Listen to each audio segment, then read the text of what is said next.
Welcome, everyone. Welcome to the NSC Art Gallery's virtual visiting artist lecture series. For the third lecture of the school year, we have the great opportunity of having Ayesha Mohyuddin speaking today. I'm Amanda Knowles, the coordinator of the North Seattle College Art Gallery, and I teach in the art department. I'm lucky to work with Julie Graber, assistant in the art gallery, who will be leaving us.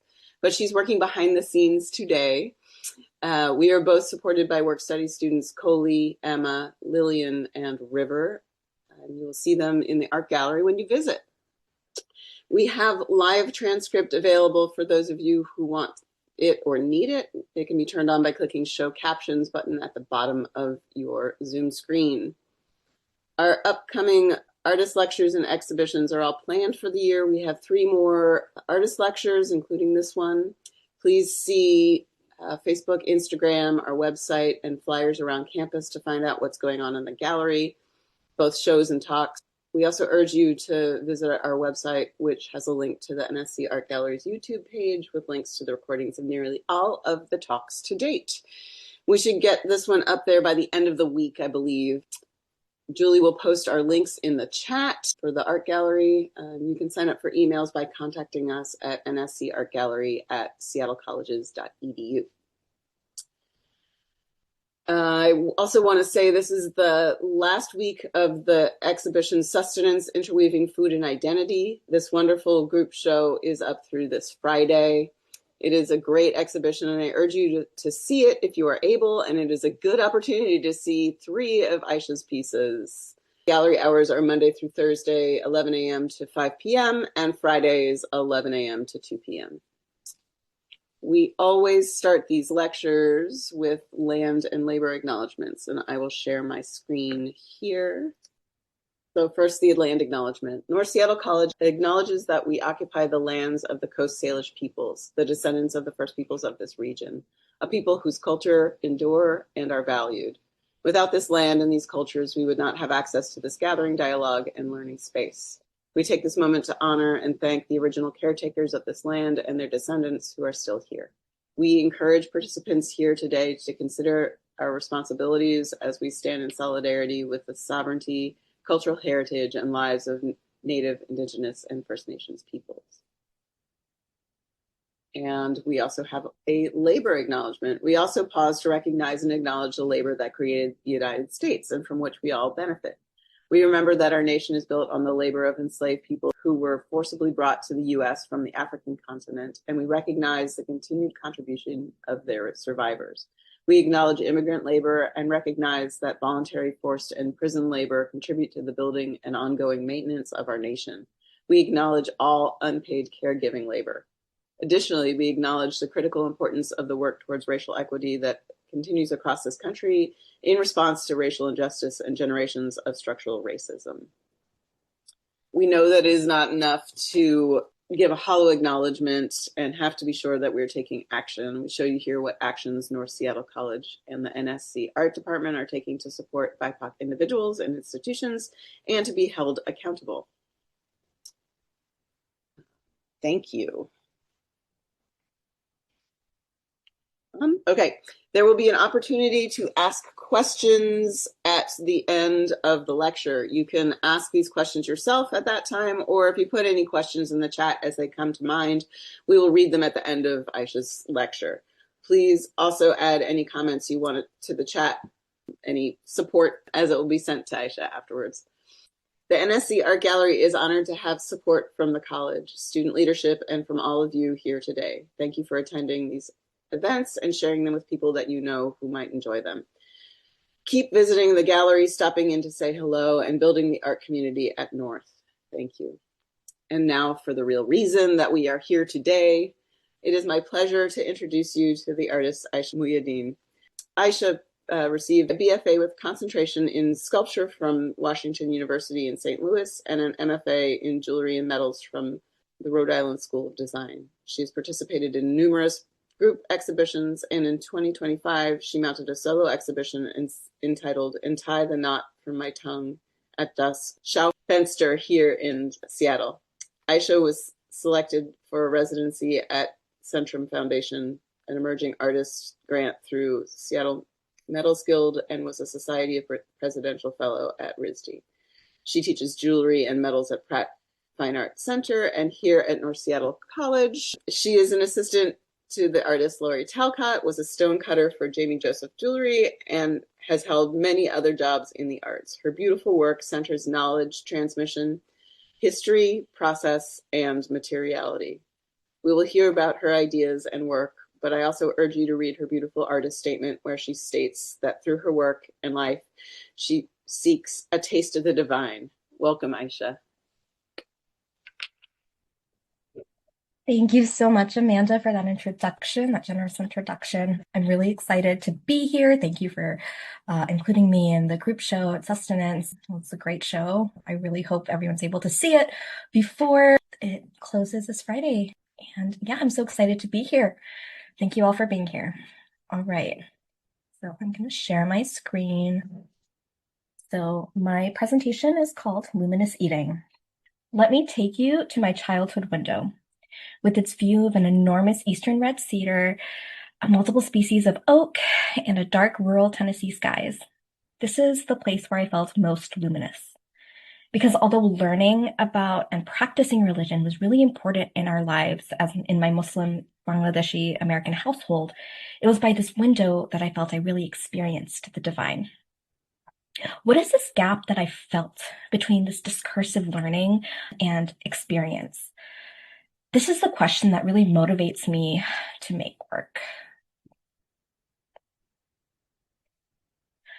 I first explored this question in my undergraduate thesis. This installation is entitled The Body Remembers Through Ritual, and it explores the inner dimension of Islamic ritual prayer, which we pray 5 times a day. Through a series of jewelry objects and video projection, I asked what my body was accessing through these prescribed motions and repetitive gestures that we perform throughout this ritual. This ring, entitled Qabid, constrained my hand, but the gesture that it bid me to make was a rhythmic contraction and release, like a heartbeat.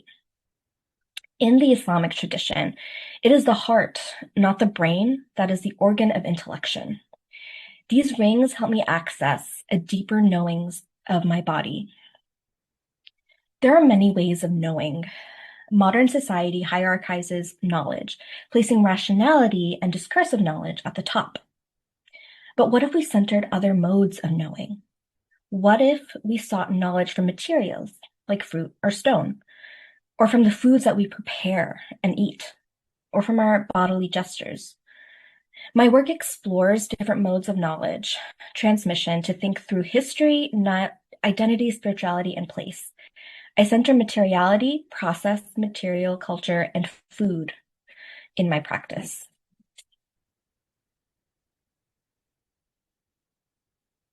I learned a great deal from the mango when creating this series, Shonamanik Mango, a series of jewelry made entirely from dried mango and mango pits and mango skin. For me, the mango evokes not only my late father, who loved the tropics and tropical fruits, but also a whole lineage of memories, both my own memories and memories that were recounted to me by my parents and other family members. But the variety of mangoes that I used throughout this series also tells a more complex story. The Ataulfo, Kent, and Tommy Atkins mangoes only became widely available in the United States through U.S. imperialism, expansionism in the late 19th century, as well as current neoliberal trading policies. So both personal and global histories are encapsulated in the smell, stickiness, color, and the taste of the fruit. I want my viewers to access these histories by eating mango as they experience my work, embodying the mango as both nourishment and jewelry. What we colloquially refer to as taste or flavor perception involves all of our senses. Flavor perception, or as neuroscientist Gordon Shepherd calls the human brain flavor system, is closely tied to memory. Dhawq is the word in Arabic that literally means taste or tasting. 12th century Andalusian scholar and mystic Ibn Arabi describes dhawq as the process of how true knowledge of the divine is acquired. This kind of knowledge can't be rationally described or derived, nor can it be transmitted from one another being. It can only be experienced directly in all of its sensorial complexities. Salt, very sensorial material. When I work with it, it flavors the air. It seems to sweat when I touch it. It rusts away all my steel tools and can dissolve away underwater. It is also a vital mineral that helps us perceive flavor, perfect for ingestion. Ingestion is understood as a mode of knowledge transmission in Islamic spirituality.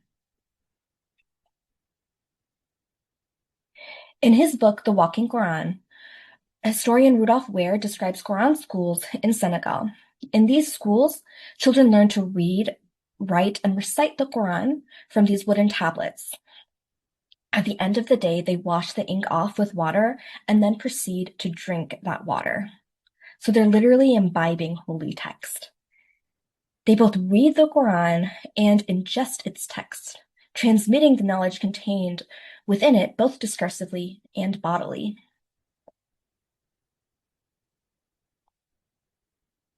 In The Knowledge of Salt, I created a grading tool and carved a piece of Himalayan salt in the Quranic verse, Rabbi zidni ilma, or O Lord, grant me knowledge.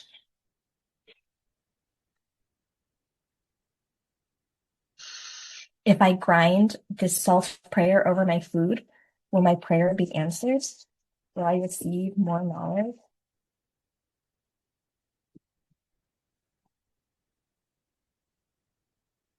In Knowledge Tawiz, I form the same prayer out of black seed that is housed in an amulet that doubles as a grater, granting the wearer the ability to imbue their meals with this prayer.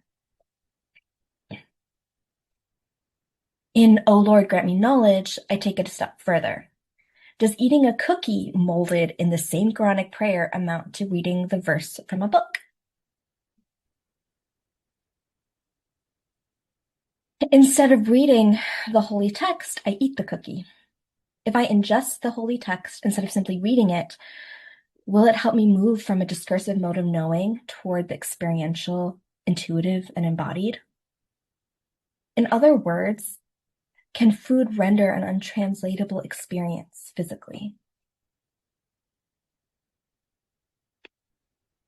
I think about this in terms of identity. Within the space of my childhood home, I felt expanded and at ease. It was a space where our Bangladeshi Muslim Tennessean selves could just be. But I feel constricted when I try to describe that experience. The labels of identity that I reach for, Bengali, Muslim, Tennessean, American, don't encompass all of my complexities and nuances of experiencing those identities. My gaze is no longer oriented towards my actual lived experience when I try to label myself. It instead is oriented externally because I become focused on being legible to an outside gaze. In the next series of works, I consider food, cooking, and the tools of the kitchen as ways to reorient my gaze toward the complexity of experiencing my own identity. Like jewelry, taste, recipes, and the foods they prescribe are so often passed down through generations of women. Anthropologist David Sutton talks about cooking as sitting between production and consumption. The embodied tasks carried out and the transformation that occurs contributes to an edible result that is meant to be consumed. In dal bhat, I think about the Bengali staple and comfort food I grew up eating, yellow lentils and rice. I carved a pot and handheld eating vessels from soapstone and spoons as though eating rice with fingers from wood. Inside each vessel, I inscribed a pattern. When cooking the dal, the turmeric spice lentils remain inlaid in the pot, flavoring subsequent meals with remnants of yesterday's dal. Mishti is another Bengali food I make. Mishti is the word for sweet in Bengali, and it's the term usually used for milk-based desserts. I learned to make this specific milk-based Bengali sweet, roshogola, from my mother, who learned it from my paternal grandmother, pictured here with me.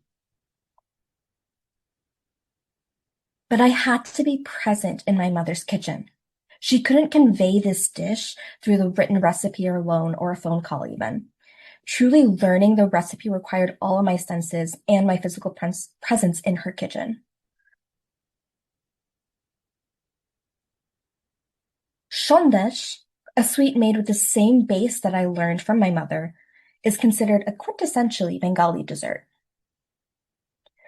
But the technique used to make this sweet was brought into Bengal in the 15th century by Portuguese traders, highlighting the ever-present entangled histories that destabilize long-held notions of place and belonging.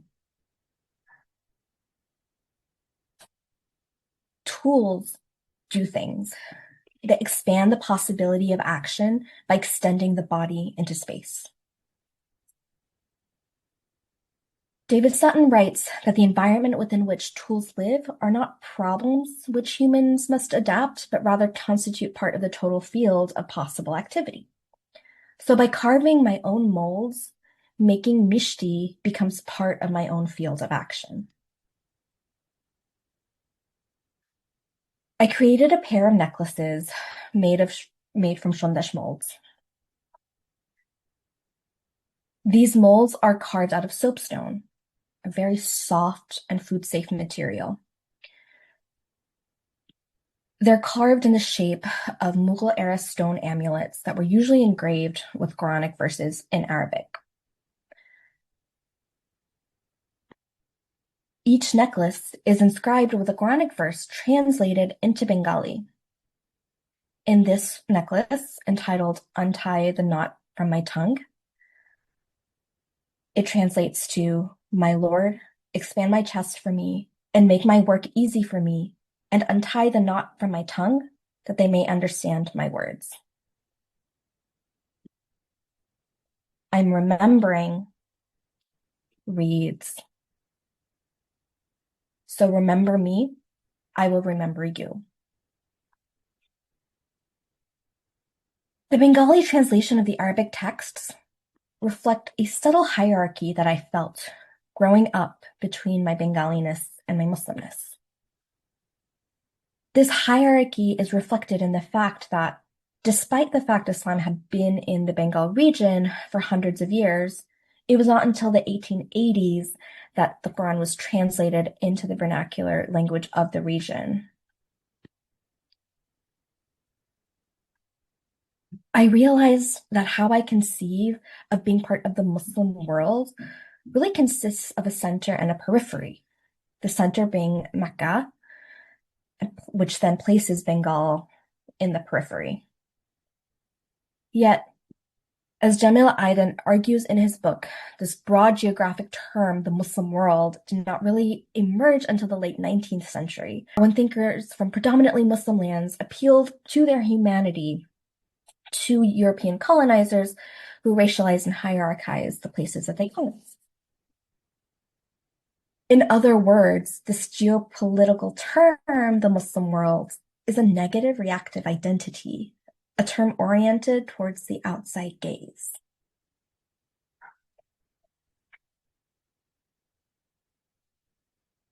The necklace of Shondesh molds sits upon my body, oriented toward the outside, but the action that the Shondesh molds bids me to make is an internal gesture, one of pressing the confection against my chest into the necklace. Until the stone molds of my necklace are used, the necklace remains unactivated. Only by molding the sweet can the text actually become legible. So I make shondash. In this performance, I emphasize my own contingency in making the sweet by becoming part of the environment wherein which I make. Through a flowy garment of white cotton wool, I'm draped over the kitchen table. This cotton garment is the tablecloth, and I become embedded within the kitchen. I press the shondish onto my chest, revealing through the resulting sweet the prayers that are inscribed. Prayers for expansion and remembrance in the form of food. Prayers only materialized after releasing from a stone mold, emphasizing the softness, the impermanence, and the malleability of identity.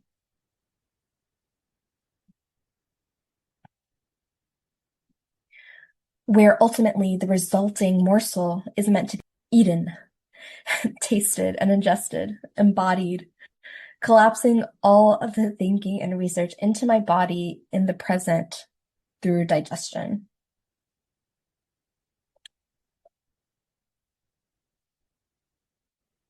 Part of that performance and part of my childhood kitchens generally is this plate. Corel Black Orchid that was sold in the 90s. The pattern of this plate is for me the pattern of home, captured even in random family snapshots. And even now when I go back home to Nashville, I see this plate in like my mom's kitchen, in other family members' kitchens.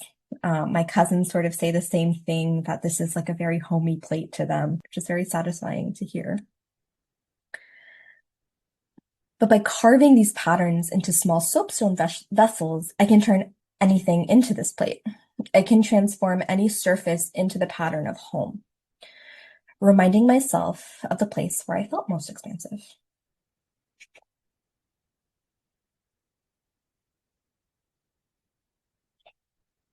My work really engages with the significance of text in the Islamic tradition. Text is central to Islamic religious practice and spirituality. The first words of the Quran, after all, were to be revealed was Iqra, which means to read. This is one of my favorite pieces of Islamic art, epigraphic ware from the 9th and 10th century, and from Samanid epigraphic ware, where just like the beautiful text becomes such a decorative piece, but as usually poetry, often related to eating, or blessings that are then embedded on the plate.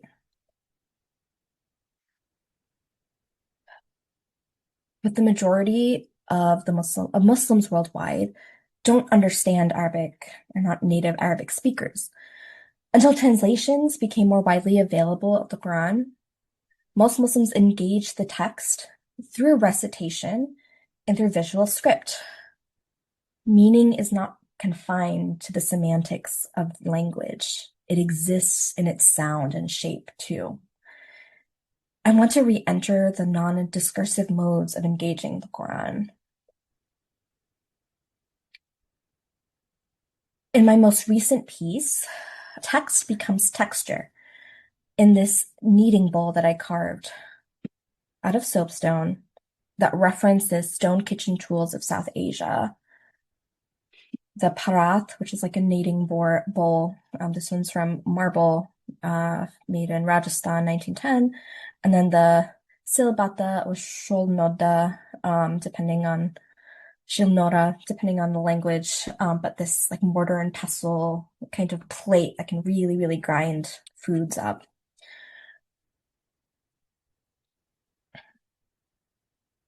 Instead of using a food processor, when I returned to those shondish curds, in the process of making the shondish sweet, I kneaded it against this plate.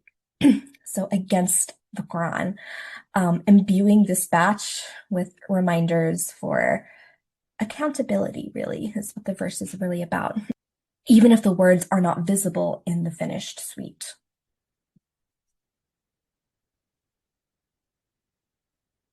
And again, the text is inscribed in reverse. So really, for it to be legible, you will have to look um, at the kneaded dough itself to be able to read what the text really says.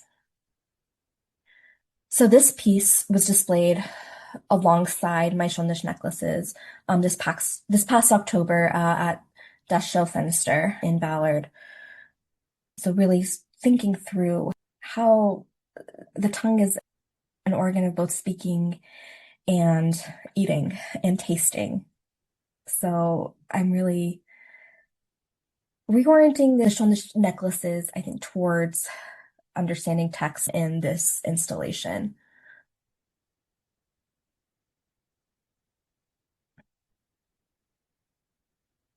There is something so very releasing and spiritual and contemplative about carving. Stone is a hard material, but through the deep listening and patience required to carve, stones not only speak, but they can become translucent, transparent, and luminous.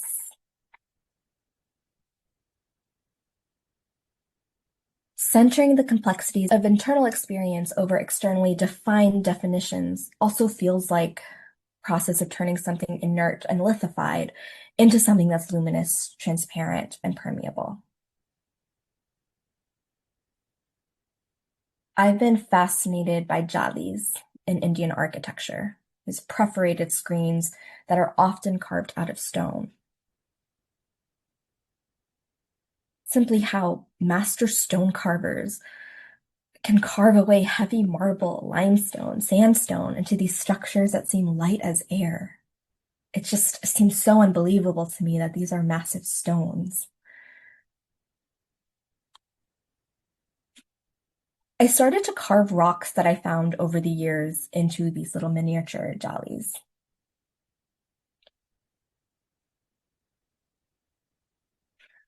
Home jali is carved from a piece of sandstone found in a creek in Middle Tennessee.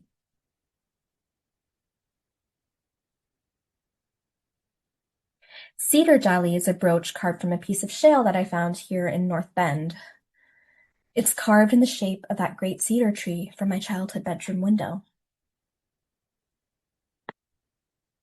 reminding me of the moments I felt most luminous. Right. Thank you for listening to this presentation. Excited to answer any questions. Thank you. So wonderful. There's a lot of hearts and clapping going on. I love it. It's so beautiful. I love how, this thing that is so intrinsic to us as humans, this like taste and stuff can be so well thought through. And so thank you for all the research that went into that. And there is this thing that we realize that you kind of have to research that so you can talk about it because otherwise you're talking about heart. Is that like, I don't know if you want to talk about that a little bit. Yeah, I think just research in general is such a huge part of my practice. In fact, when I kind of began in making jewelry, um, I went into sculpture in undergrad because I wanted to make jewelry, really, and there was no jewelry program in my undergrad university. So, I really wanted to, focus on making jewelry, possibly having a business to sell. But in the process of my own business that I had, I realized I was really missing the research part. Like that part really drives me to make. And for me, those questions about history, questions about Islamic spirituality, and all of the rich texts that exist that I can have access to if I look for it, I think is really kind of my jumping off point when I'm making work, because I feel that a lot of my work, I think I'm really attracted to the materials that I work with, and I'm already very thinking about those materials. But it's that research that then propels me to really make the work, because in the making of the work, I'm really kind of processing the things that I'm learning in my own research. It helps me to really kind of embody the things that I read, really get it better into my mind, stick it into my mind. So yeah, I think my work is heavily research based. Yeah, that's a beautiful way of saying that. It helps you to kind of remember Yes. what you've read. Yeah. That's lovely. Great. Are there questions? I know we have some people are writing in the chat, and mostly it's like just lovely, and I'll send them to you. Are there specific questions? And I also like how that summoned what was it, epigraph? Epigraphic wear. Yeah, that it looked so much like the Corel wear, right? Like I the know. right, Yes. like there's and there's probably a reason why your parents were drawn to that specific like I've kind of wondered that. Although like there's a lot of other Corel pattern plates in our household, but that one somehow is maybe because of how bold the patterns are that it's so visible. Maybe that's why that always sticks in my head. right, yeah. Oh wait, we have a raised hand. Let's go there. All right, we're going to start with our business class. Aisha, thank you so much for this beautiful presentation. So I teach an art business class, and all of the students in this class will give an artist presentation at the end. So this was just a wonderful example about how to tie in your research and your interest and good background. So thank you. And I guess we heard you say, our ears perked up at that you did say you had was it a jewelry business? So we're wondering just quickly if there was, if you had any thoughts on like where you feel like that needs to be separate or where it overlaps, and do they feed the other? And I know that's a little bit too big of a conversation, but if there's any just little tidbit about how maybe something you wish you had known when you were starting out. Thank you so much. Yeah, no, thanks for that question. I actually teach some production fundamentals for jewelry businesses, continuing ed here at North. So it is a question I think about. For me, I think a couple of things I wish I did differently. One is really acknowledging my strengths and weaknesses from the get-go, that I love making. I loved working with the metal, making the pieces, designing the pieces, but that's only one part of it. There's a lot of marketing, there's a lot of, getting into shows, there's a lot of, getting your work out there, and that is not my strength. Selling is not my strength. So knowing where that's maybe some place that I could have outsourced, I could have used more help. That was one big factor. And I think the other factor for me was I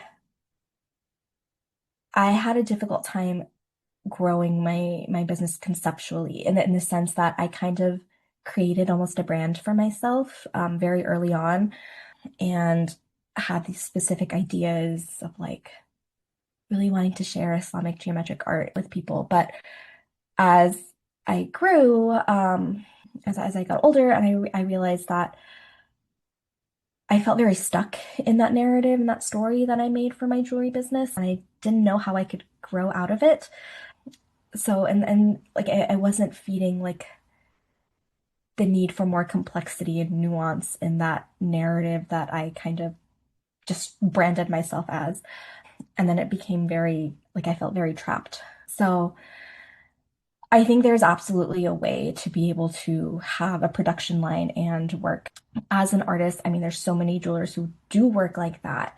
And I think I thought of these things as separate when actually they could have fed off of one another. I think going forward, because I don't rule out having a production line in the future, but I think moving forward, I know this is the kind of work that really grounds me, that I really love.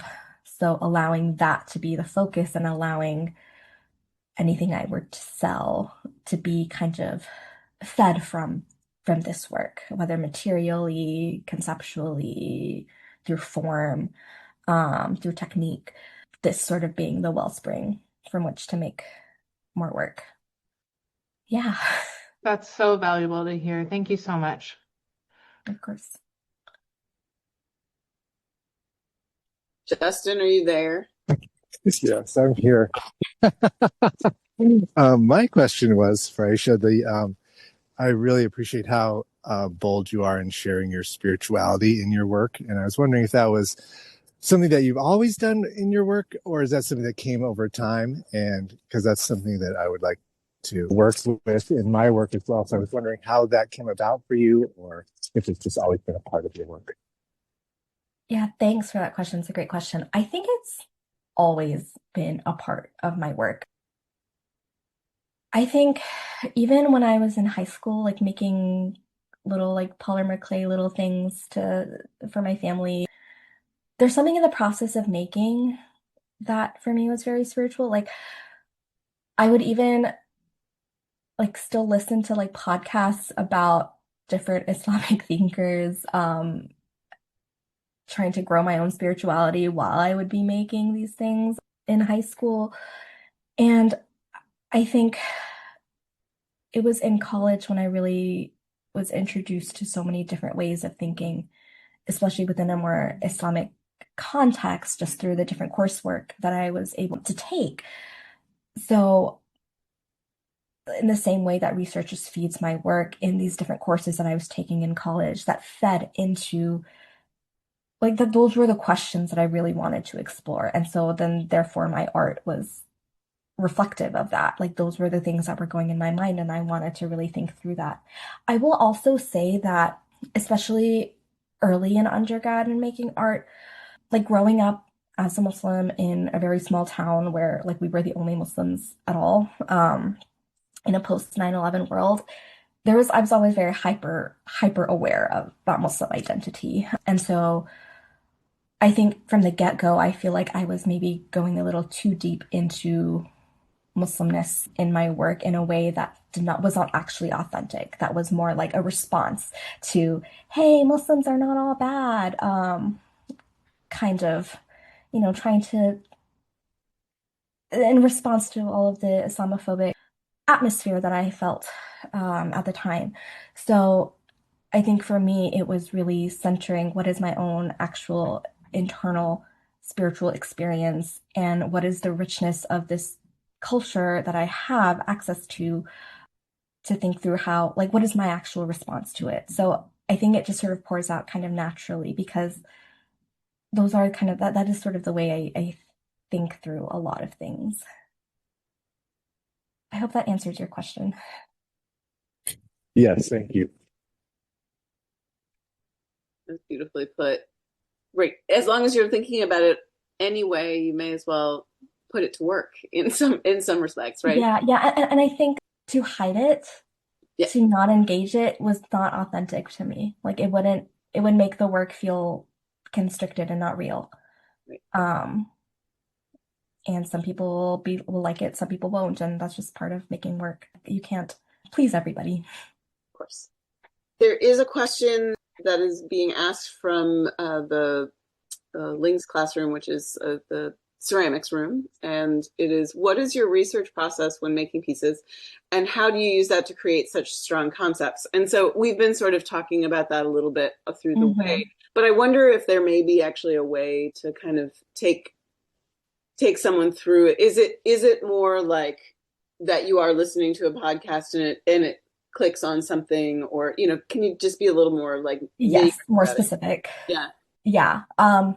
So while I was in grad school, like all of the work that I put out was very much in response to actual classes I was taking. Like I took a Islam and a Sufism class. One semester I took a class on food, politics, and identity. Another semester I took a class on kind of entangled histories of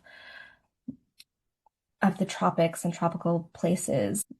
Another semester. So all of those readings that I was assigned, like I ate it up and I needed to process those. And I took those classes to begin with, like because I was interested in those subjects to begin with. But since graduate school, it's a lot of books and podcasts that I'm listening to. I listen to a lot of different books, especially nonfiction works. I listen to a lot of fiction as well. And a lot of the more specific areas of research that I listen to, like there's a podcast on the New Books Network. It's a academic podcast where like they interview different academics about their books that they've written, and I love that podcast because it's almost like more of a summary of a lot of these like papers that I would read in school. So, for example, when I began thinking about translation, I'm kind of searching through those podcasts, like what is there about translations, about Quran translation specifically, about debates about whether translation was acceptable. There are writers who talk about Islam and the senses. So where can I find more books about that, more like people talking about their work about that. So since grad school, I think listening to books and podcasts has been a really strong starting point for me to think through some of these research questions.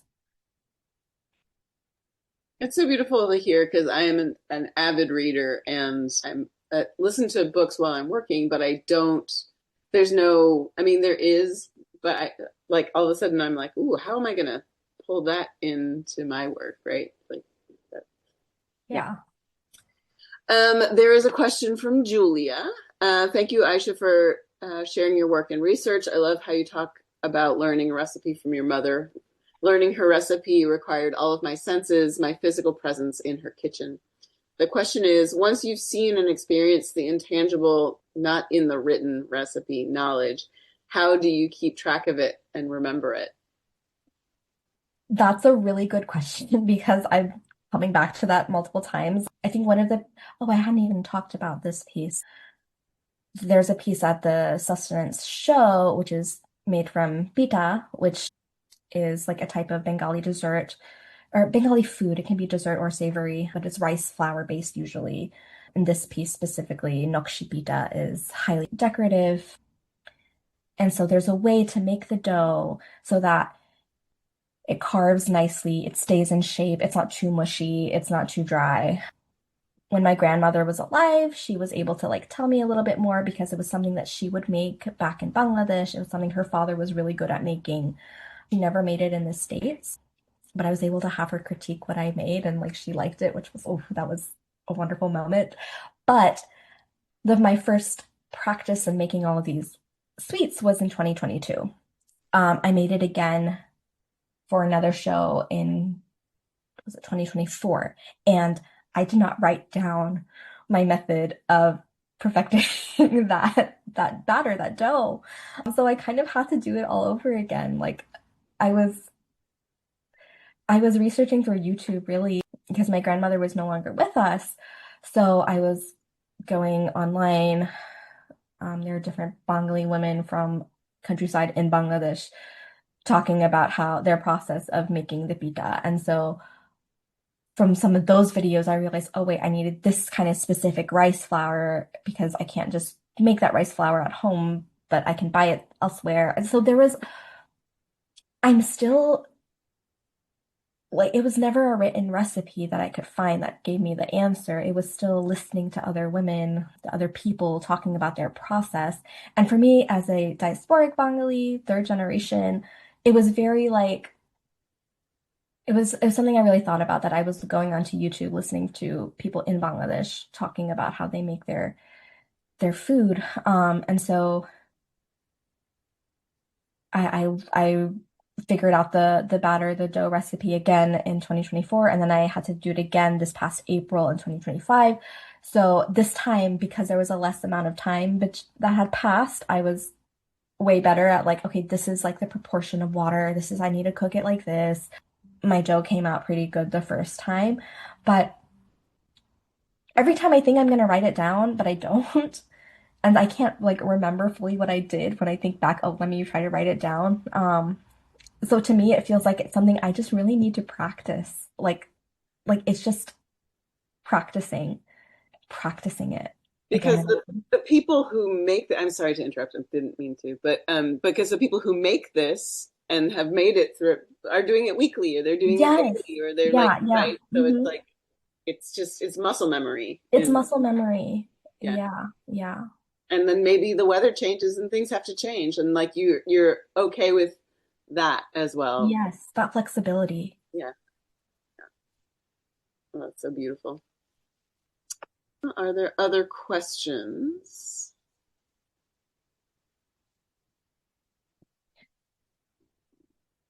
Yeah, because I know I like there's a cake that I've made many times. And still every time I go to make it, like I should know it. Like it should be ingrained in my heart, right? Like but every time I go to make it, I have to pull out the recipe and remind myself. So Yeah. so it is this like you that might actually be that'd be a great piece where you're like writing down what you're doing. Yeah, yeah.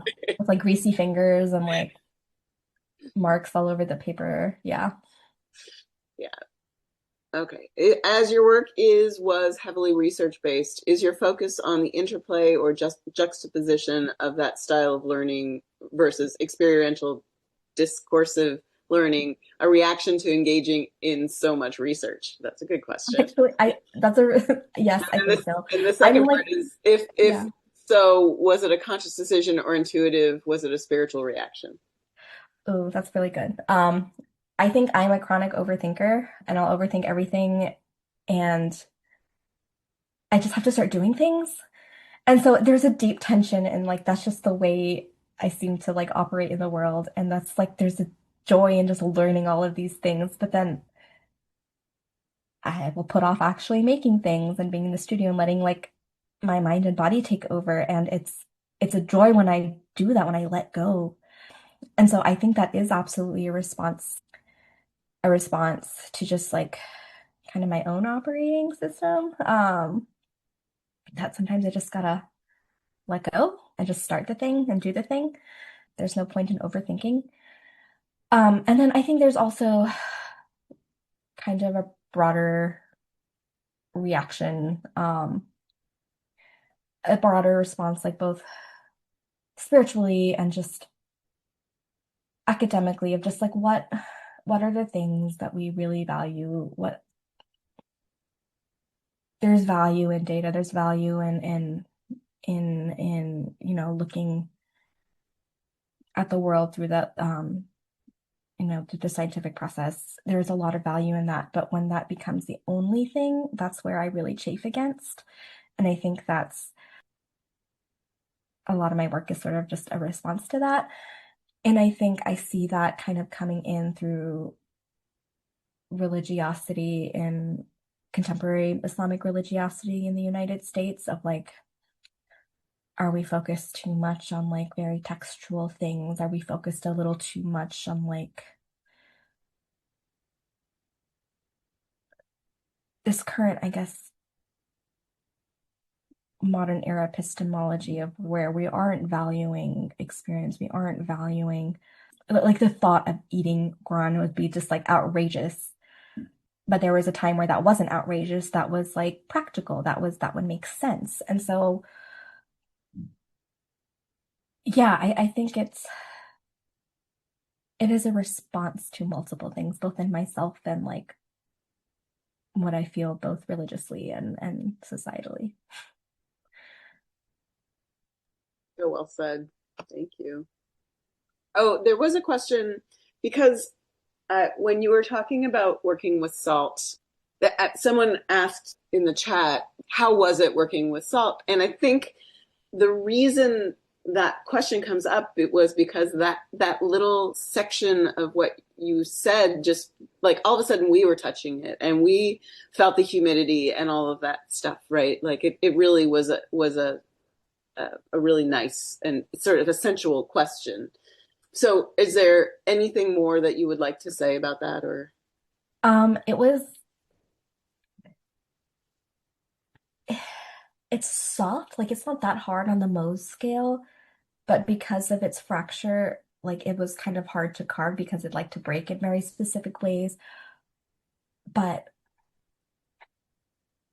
I think the thing that I remember when working with it, what struck me is like, yeah, that feeling of when your own sweat is like dissolving the salt a bit, and that feeling of humidity and it looks a little bit matte, and then you touch it, and then it's become shiny again because it's slightly being dissolved away. There's no polishing that necessary. You just put it under the water a little bit, and it polishes itself. And then as I'm like really sanding it or carving it out, just like the fact I can taste it in the air. But what really probably why I haven't revisited it in a minute, is because like my tools, they all rusted.